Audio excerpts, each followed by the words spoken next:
वरना सामान तो हम कहीं भी जाते लेते ही है, आज तक कुछ मिला नहीं, क्योंकि हमारे पास कोई ऐसी सिस्टम नहीं थी। और यहाँ आके हमें पैसा वापस मिलता है। मुझे करीब करीब 30 लाख के अगल बगल में मेरे को वापस आ सकता है, सामान खरीदते खरीदते लोगों को बताते बताते। वो क्या है, वो एक सिस्टम है। अगर मैं बताऊं, 55 में मुझे आरसीएम मिला था, आज 61 हो गया है। 7 साल पहले आरसीएम मिला था। 7 साल के अंदर मैंने सामान लिया, 30 लाख का सामान मैंने हल्दी मिर्ची नमक धनिया कपड़ा लत्ता बूट संपल नहीं लिया हो, तो उतना 30 लाख तो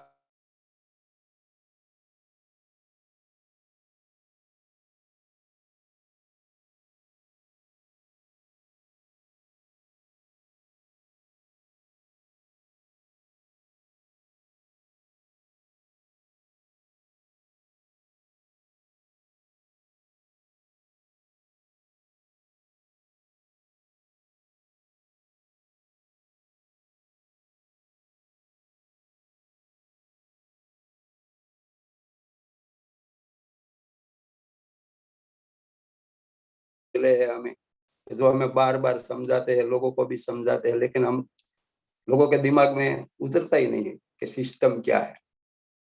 सिस्टम का मतलब है कि सामान लाया और जो भी अपलाइन बोले उसको फॉलो करो। अपलाइन क्यों बोलती है, तो हम पहले तो यही दिमाग लगाते कि उसको पैसा मिलता है तो वो बोल रही है, लेकिन ना सर, इसको पैसा मिल रहा है इसीलिए वो नहीं बोल रही है। आपको अगर आगे बढ़ना है तो वो कहे वो मानना पड़े। सस्सी अपलाइन को पकड़ लो, अपलाइन तो बहुत सारी होती है टीम में, जहां से हम दिनेश भाई सेलड़िया से लेकर सब हमारी अपलाइन ही है। किसी को भी पूछो, कोई भी बंदा गलत तरीका नहीं बताता, लेकिन हम हमारे दिमाग में गलत सोचते हैं। वो कहते हैं ना, ऊपर वाले ने भेजा है नीचे जमीन पे, और भेजा तो है, और भेजे में भेजा भी डाला है, लेकिन उस भेजे का यूज हम नहीं करते, गलत तरीके से करते हैं। इसीलिए यहाँ हमें इधर उधर धक्का खाना पड़ता है, इधर उधर ठोकरें खानी पड़ती है। फिर बोलता है कि मैं तो गरीब हूँ, मेरे पास पैसा नहीं। कैसे पैसा होगा आपके पास? ऊपर वाले ने आपको भेजा है नीचे धरती पे, और भेजने के बाद आपको भेजा भी दिया है, और उस भेजे जो दिया है ना, उस भेजे का आप यूज कैसे करते हो वो आपके ऊपर डिपेंड करता है।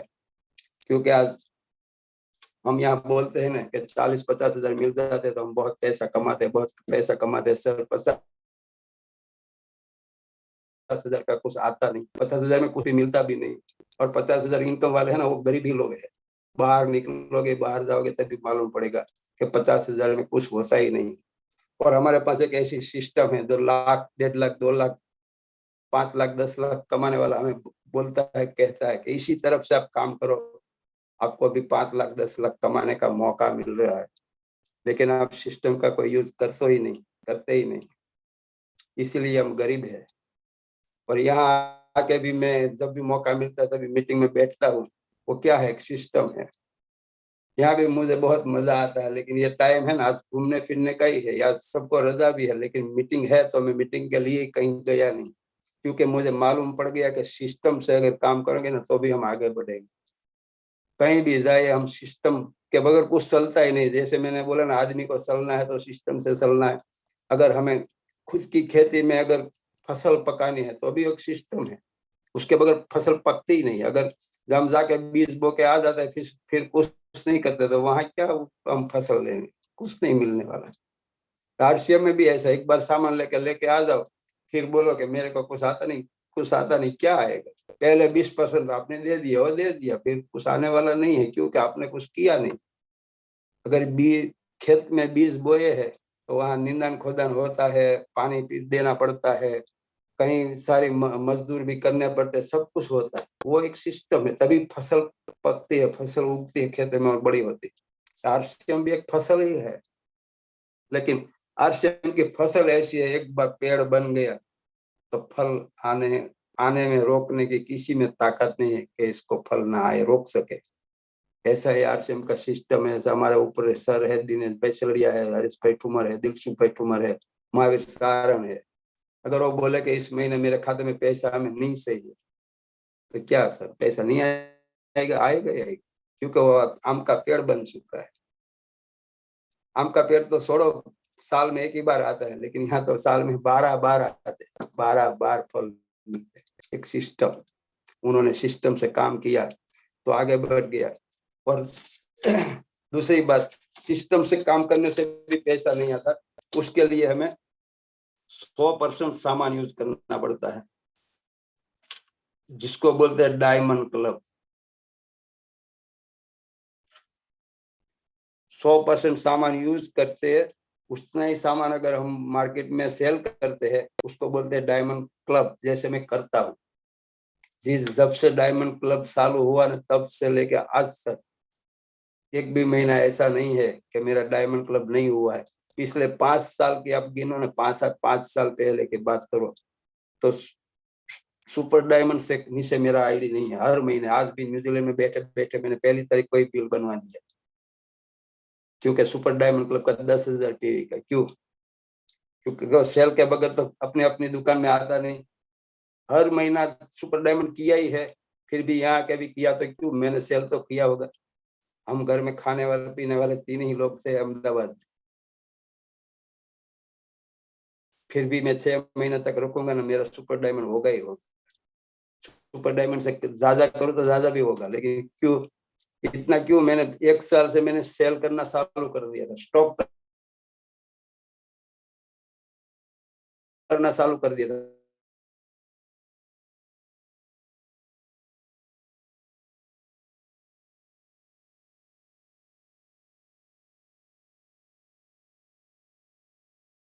महीने मेरा सुपर डायमंड क्लब होगा। तो दूसरा पॉइंट है डायमंड क्लब। अगर 2500 पी का सामान घर में यूज करते हो और 2500 का सेल भी कर सकते हो। अगर सेल पे तो आप आगे भी नहीं बढ़ सकते, क्योंकि आपने खाली खाने के लिए काम कर रहे हो, अपने बिजनेस के रूप में नहीं काम कर रहे हो। और मैं बिजनेस के रूप में काम कर रहा हूँ। मुझे बहुत पैसा कमाना है, बहुत आगे बढ़ना है। मैंने बोला ना 50,000 में कुछ नहीं आता, वो सही बात है सर। जब मुझे न्यूजीलैंड आना था, पहले मैंने सोचा था ना कि न्यूजीलैंड जाना है, तो मैंने एरोप्लेन की टिकट बुकिंग की बात की ना, तो खाली एक इंसान की टिकट 1,10,000 रुपया, और 50,000 में क्या आएगा? एक प्लेन की टिकट भी नहीं आती, और हमें तो दुनिया घूमनी है। और एक ऐसा एक ही बिजनेस है जिसका नाम है आरसीएम, पूरी दुनिया घुमाएगा, लेकिन 5 साल सिस्टम से काम करेंगे ना, तो पक्के तो हम गरीब तो है ही, गरीब ही रहेंगे। क्यों? करना नहीं है तो आगे कैसे बढ़ेंगे? तो मेरी रिक्वेस्ट है सभी को कि डायमंड क्लब होना ही चाहिए। अगर डायमंड क्लब करेंगे ना, तभी हम डायमंड का लेवल हासिल कर सकते हैं। कहते हैं, कई बार लोगों ने कहा है, कहते हैं कि अगर क्रिकेट का अच्छा खिलाड़ी बनना है तो क्रिकेट क्लब में रहना पड़ता है, फुटबॉल का अच्छा खिलाड़ी बनना है तो फुटबॉल क्लब में रहना पड़ता है, कबड्डी का अच्छा खिलाड़ी बनना है तो कबड्डी की क्लब में रहना पड़ता है। उसी तरह आरसीएम के बिजनेस के अंदर अगर हमें डायमंड का लेवल तक पहुंचना है तो डायमंड क्लब करना पड़ता है, करना पड़ेगा। पड़ता है नहीं, करना पड़ेगा। और आरसीएम के मालिक श्री तिलोक साबड़े जी ने एक बार उसके लिए जोरदार ताली हो जाए। मैंने पहली बार उसको सुना था ना, तभी मैंने सोच लिया कि आरसीएम में करूंगा ही करूंगा। उसके लिए लोगों को जो बोलना है बोले, लोगों को जो करना है करे। और आज तक मैंने यही किया है, किसी की सुन नहीं। मेरे को भी डांटने वाले, बोलने वाले बहुत लोग आए कि आप क्यों ये कर रहे हो, आपके तो ये इतनी पहुंच है, आप इतने पैसे कमा रहे हो, फिर भी सारा सवा नहीं, 8 नहीं, रुपये 2 रुपये के लिए क्यों काम कर रहे हो? लेकिन उन लोगों को ये मालूम नहीं था कि किस लिए काम कर रहे, और मुझे मालूम था वो किस किस लिए काम कर रहे। आज मैं न्यूजीलैंड में बैठा हूँ 1 महीने से, और एक कल वाला हमारा क्या हिसाब आया, अकाउंट, बैंक अकाउंट में हिसाब आया तो 40,000 का अकाउंट आएगा, और आज शाम तक का अथवा कल शाम तक हमारे बैंक अकाउंट में 40,000 रुपया आ जाएगा। मैं तो यहाँ बैठा हूँ न्यूजीलैंड, 1 महीने से मैंने कुछ किया ही नहीं, किसी को कुछ बोला ही नहीं, किसी को सामने में मिला ही नहीं। तो ये मुझे, जब मैं भीलवाड़ा गया था, रमेश भाई अकबरी मुझे जबरदस्ती ले गए थे, तब से मालूम पड़ गया था कि इसमें कुछ है। अगर ज्यादा से ज्यादा, तभी सोच लिया था कि अगर ज्यादा से ज्यादा इसमें जाएगा तो क्या जाएगा, फेल होऊंगा, क्या होगा? फेल होगा तो दोबारा खड़ा हो जाऊंगा, क्योंकि हम हमारे लाइफ के बिजनेस में पैसे वाला हम है, पहले थे नहीं। पैसे स्टेप बाय स्टेप आगे बढ़ते गए, लेकिन बढ़ते गए गिरते गए, बढ़ते गए गिरते गए, बढ़ते गए गिरते गए। ऐसा ही आगे, ऐसा आगे नहीं बढ़े। हमने खुद का प्राइवेट बिजनेस में भी ऐसा नहीं हुआ कि कई बार जीरो भी हो गई है, लेकिन हमने छोड़ा नहीं, क्योंकि हमारी सोच कहीं अलग थी और उसी सोच की वजह से हम आगे बढ़ते गए। क्योंकि एक धारणा थी कि हम गरीब घर में पैदा जरूर हुए थे, लेकिन जब हम पैदा हुए थे ना, तब हम बहुत गरीब थे और आगे बढ़े ना सालों किया, बीच में बहुत ब्रेक आया, आगे बढ़ गया, फिर रुक गया, फिर आगे बढ़ गया, फिर गिर गया, लेकिन फिर भी हम पैसे वाला बन गए। इसीलिए आरसीएम के दिमाग में बैठ गया था कि इसमें से ज्यादा क्या होगा, फेल हो जाएंगे तो इसमें हमारा जाता है क्या। हमें जो प्राइवेट बिजनेस में तो बहुत सारे नुकसान भी होता था, इसमें हमारा नुकसान क्या, हल्दी मिर्ची नमक साबुन शैम्पू तेल, ये सब तो सामान लिया, और सामान लेने के बाद मार्केट में बिका नहीं तो घर में खा गए, क्या फर्क पड़ता है, इसमें हमारा कुछ जाता नहीं। इसीलिए अगर डायमंड क्लब करेंगे ना, वही लोग आगे बढ़ेंगे। यही एक सिस्टम है डायमंड क्लब आरसीएम में। और रही बात तीसरी, के चेतनाबेन ने बहुत अच्छी तरह से बताया कि मैंने एक बार मीटिंग में गई और सुन लिया, तो तभी से ठान लिया कि करना तो आरसीएम ही है। पर बहुत सारे लोग ऐसा नहीं है, बहुत सारे लोग को कितनी बार भी मीटिंग में जाए, भीलवाड़ा भी ले जाए, तो भी वो आरसीएम में आगे नहीं बढ़ सकते। क्यों? उसका कारण क्या है? तो मैं एक एग्जाम्पल देने जा रहा हूँ। अगर कोई बंदा लिख सकता है तो लिखे। वो एक एग्जाम्पल है, पूरा आरसीएम ही है इसमें, कि एक ब्राह्मण एक गांव में जो कथा का आयोजन हुआ था, एक बड़े बुजुर्ग के बड़े पैसे वाले के घर में एक कथा का आयोजन किया हुआ था, और वहां एक ब्राह्मण को बुलाया था कथा करने के लिए। कथा को समझते हैं ना, कथा के पूजा जो भी कहो, कथा के लिए बुलाए थे। और वो उस यजमान के वहां उस ब्राह्मण ने बहुत दिल जान लगा कि अच्छी तरह से कथा, बहुत अच्छी तरह से लोगों को समझाया, लोगों के दिमाग में बहुत बिठा दिया। और जिसके घर में कथा पूजा हो रही थी ना, वो इतना खुश हो गया, इतना खुश हो गया कि उसको ब्राह्मण को दक्षिणा तो दे ही दी, लेकिन उसमें ऊपर में से उसको ब्राह्मण को एक गाय देने का सोच लिया कि इस ब्राह्मण को गाय का बछड़ा था उसके घर, उसने बोला कि गाय भी मुझे ब्राह्मण को दान में देनी है, उसको बोलते हैं गौदान। तो ब्राह्मण को पहले तो उसकी जो दक्षिणा थी वो तो सब मिल गई थी, लेकिन ऊपर से जैसे हम बोलते हैं ना कि बोनस मिला, परफॉर्मेंस बोनस मिला, जो भी मिला हो ऊपर से उस महानुभाव ने उस ब्राह्मण को अच्छा विचार मिलने के बाद उसने मजा आ गया तो एक गौ दान में गाय का बछड़ा दान में दिया, और उसको बोला एक गाय है, इसको आप 3-4 साल पूरा जतन करोगे ना, तो जब तक आप जीवोगे तब तक आपको दूध देगी। क्या बोला? इसका 3-4 साल पूरा जतन करोगे, 3-4 साल उसको खिलाओ पिलाओगे, ठीक ठाक अच्छा बनाओगे, आप जब तक जीवोगे तब तक एक गाय दूध देगी। गाय की उम्र से तो गाय की ऊपर वाला उम्र तो 20 साल की दिया है, लेकिन वो उस गाय दूसरी गाय देगी, दूसरी गाय तीसरी गाय देगी, और गाय देके आप जब तक जियोगे, आपका परिवार जब तक जिएंगे, आप परिवार का परिवार जब तक जिएंगे तब तक गाय दूध देगी। तो ब्राह्मण तो खुश हो गया, गाय लेके निकला। जैसे हम आरसीएम में कोई नए पुराने बंदे को अगर हम सेमिनार में लेके जाते हैं, बड़ा सेमिनार होता है, ये यूएस का प्रोग्राम होता है, तो उस सेमिनार में हम किसी को लेके जाते हैं, तो इतना वो प्रभावित हो जाता है, इतना खुश है ब्राह्मण हो गया कि क्या बात है, मुझे तो दक्षिणा तो मेरी जो मजदूरी थी वो तो मिली, ऊपर से दान में गौदान मिला। तो ब्राह्मण तो खुश होकर गाय लेके निकला। इसी तरह हम सेमिनार में से जाते हैं और बहुत मजा लेते, सब वहां तो कुछ न कुछ हो जाते हैं। नए पुराना लोग होता है वो भी बोलता है मेरे को ज्वाइनिंग हो ही जाना है और आरसीएम ही करना है और कुछ करना भी नहीं है, वहां तक बोल जाते हैं लोग। इसी तरह ब्राह्मण को भी ऐसा लगा, तो पहले गाय को लेके पहले सोराये पे पहुंचा, तो वहां 3-4 लोग बैठे थे। उस लोगों ने बोला कि अरे पुजारी जी, अरे आप तो इतने सारे अर्थशास्त्र हो, इतनी सारी कथा वक्ता बोलते हो, आप एक गधी कहाँ लेके जाते? तो उस ब्राह्मण ने जवाब दिया, गधी कहाँ है? तो गाय का बछड़ा। नहीं कि ये तो गधी ही है। आप तो किसी ने गधी पकड़ा दी, आप गधी लेके निकले। तो ब्राह्मण बोले कि साला मूर्खा लोग है, तो मूर्खी है, उसको तो गधी दिखाई देगी, साला ये ऐसा तो करता रहेगा, मुझे तो गाय ही दान में दिया है। वो ऐसा देख के निकल गया ब्राह्मण। तो जैसे हम सेमिनार में से जाके आते हैं, नवे बंदे कोई आते हैं, इसमें कोई 4-5 लोग मिले, बोले कहाँ गए थे? तो बोले आरसीएम की मीटिंग में गया था। बोले आरसीएम की मीटिंग में तू गया था? उस आरसीएम में? तभी मालूम पड़ता, तभी वो, क्योंकि जो सुन के आया है उसको तो पता ही था कि ऐसा है।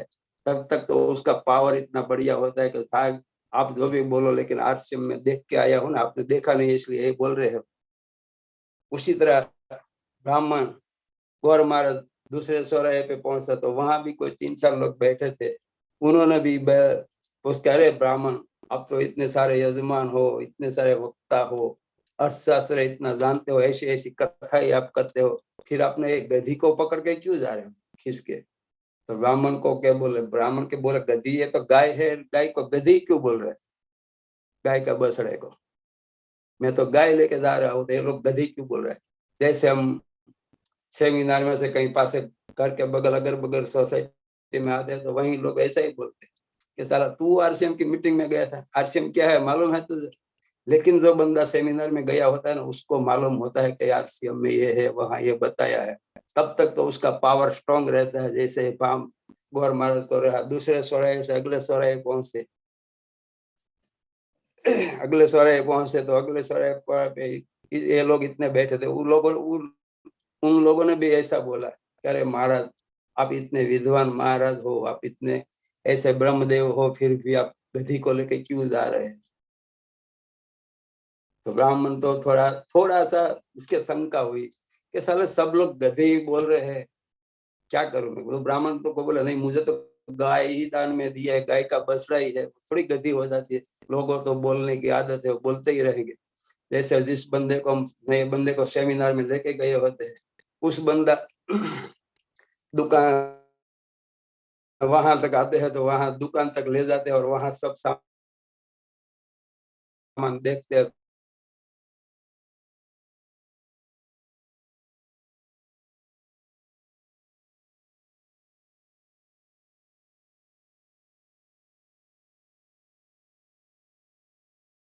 देखो तो बस मजा ही आ जाता है। तो वो ज्वाइन भी हो जाता है, सामान भी खरीद लेता है।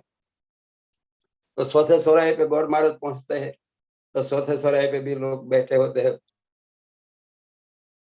तो बोले, अरे आप ये गधी को लेके कहाँ जा रहे हैं? आपको कुछ मिला ही नहीं, गधी ही मिली। तो महाराज को वो राजी शंका हो गई कि साली गधी होगी क्या? फिर भी बोले, गधी तो गधी जो भी है, मैं घर तो लेके जाऊं। इसी तरह ये बंदा भी क्या करते हैं, आरसीएम में ज्वाइन हो जाता है, सामान लेके घर भी जाता है। तब तक रास्ते में कोई मिलता है, तो बोले तू बंदा आरसीएम का सामान लेके आया? कोई वो और सामान नहीं मिला, खाली आरसीएम का ही सामान मिला। तो वो बंदा भी वहां थोड़ा ढीला पड़ जाता है, लेकिन वो जैसे वो मारो गधी लेके बोला गाय का बछड़ा लेके घर पे पहुंचता है, तो घर वाली बोलती है कि आपको कुछ दान में मिला नहीं, गधी लेके आ गई है। वो भी पीछे कुछ देखते नहीं महाराज, और महाराज गधी को, गाय के बछड़े को छोड़ देते। और जो जहां से वो गाय का बछड़ा आया था, वो बछड़ा वहां वापस पहुंच जाता है। जैसे हम आरसीएम का सामान लेके घर पे जाए और घर वाले को, बीवी को बताए, अपनी घरवाली को बताए कि हल्दी मिर्ची नमक धनिया तेल साबुन, इतना महंगा सामान आप लेके यहाँ आ गए, और वो भी आरसीएम का, आपको कुछ नहीं मिला, आरसीएम ही मिला। तो वहां हम क्या करते हैं, आप सबको मालूम है, मुझे भी मालूम है कि ऐसा कई बार होता है। क्यों? ये मतलब वहां ठहर जाता है कि कोई क्यों ऐसा होता है।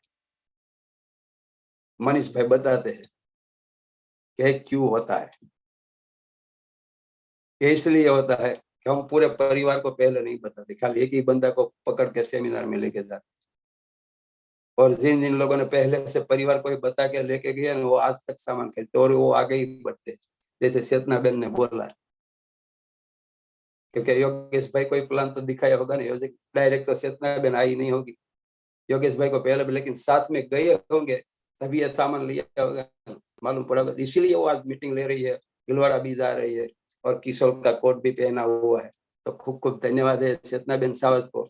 और मेरे सबको भी यही कहना है कि यही हमारा आरसीएम है। और उसी गाय, अगर वो महाराज गाय को रखा तो गाय को दूसरा बछड़ा आता है, तीसरा बछड़ा आता है, वहां गाय का ढेर सारा बन जाता है। तो गाय आई है वो तो है, लेकिन उसमें से गाय उत्पन्न होती है तो कितनी सारी गाय हो जाती है। वैसी तरह आरसीएम हमारा ऐसा ही है। अगर ठीक तरह पूरा परिवार को समझा के उसके घर लेके जाके, अगर तो पूरे परिवार में अगर बिठा दिया है सेमिनार में, पूरे परिवार को बताया है, मनीष भाई की सिस्टम है, मैं तो वो समझ गया हूँ कि पूरे परिवार को पहले बता दो, बाद में सेमिनार मीटिंग अटेंड करवाओ।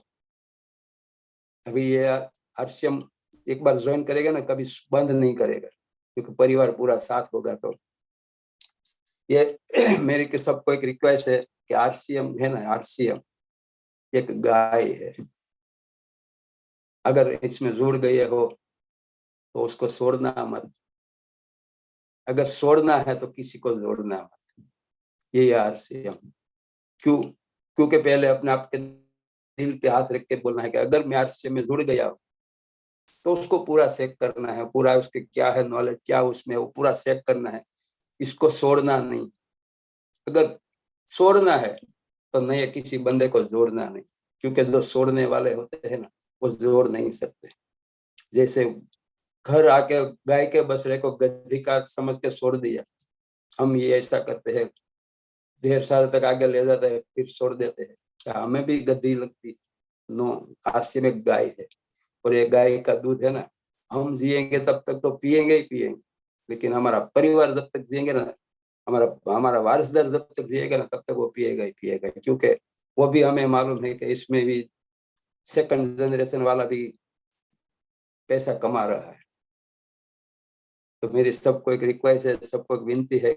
मेरी 55 साल की उम्र थी तब मुझे आरसीएम मिला था, 61 साल की उम्र है।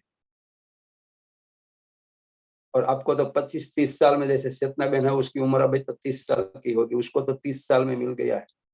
और वो 60 साल की होगी तब आरसीएम क्या होगा, कहाँ होगा, चेतना बहन कहाँ होगी। बस फर्क इतना है, सबको यही समझना है कि मेरे से ज्यादा उम्र वाले भी इसमें होंगे। अगर बालू दादा होगा हो गए तो मैं लास्ट में उसको बुलाऊंगा, उसको भी कितना मजा आ रहा है। मैं मेरे से तो 7-8-10 साल बड़े होंगे, और कई लोग हो गए 60 साल के ऊपर। उन लोगों को पूछो कि आरसीएम का अगर खाते में पैसा आता है तो कितना मजा आता है। तो मैं न्यूजीलैंड में बैठा हूँ और बैंक अकाउंट में 40,000 अहमदाबाद में आ जाए तो कितना यहाँ आनंद होता है। तो सबको मेरी रिक्वेस्ट है कि गाय रूपी गंगा में स्नान कर लो, जब तक जियोगे तब तक पैसा ही पैसा होगा। मैं यहाँ मेरी वाणी को विराम देता हूँ। अगर मेरे बोलने से किसी को ठेस पहुंची है तो मैं उसको माफी चाहता हूँ। अगर मेरे बोलने से किसी को अच्छा लगा है तो गाय रूपी गंगा में स्नान कर लो। आप दुनिया में इतने आगे बढ़ोगे, इतने आगे बढ़ोगे, उसकी कोई सीमा नहीं होगी। Thank you. जय RCM. Welcome to Chetna Ben Savat. अगर कोई टेक्निकल है तो टेक्निकल भाई साहब जो भी हो।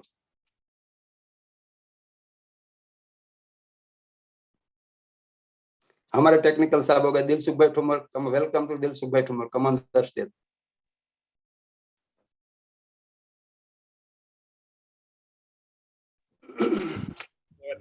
आपने अपने अच्छी तरह से बताया क्यों करना है, इस सिस्टम के बारे में